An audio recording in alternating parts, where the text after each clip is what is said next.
ก้อยคอยอายอยู่เพิงหน้าใจข้างปั๊มน้ำมันโชเฟอร์แท็กซี่คนนั้นวันนี้ทั้งวันบ่เห็นตอดมา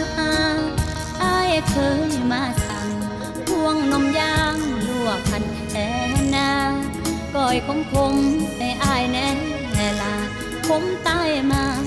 บ่เอาเรื่องกันเมื่อน้องคนก้อยตาก็คอยเลี้ยวแนมแท็กซี่จนหลายจานเกือบลืมเติมมิตรลูกค้าคอยติดผมน้อยทั้งวันเกิดเรื่องยังน้องบ่สอดโทรข้างปั๊มน้ำมันติดไฟแดงหรือรถชนกันรู้ไหมทั้งวันน้องคอย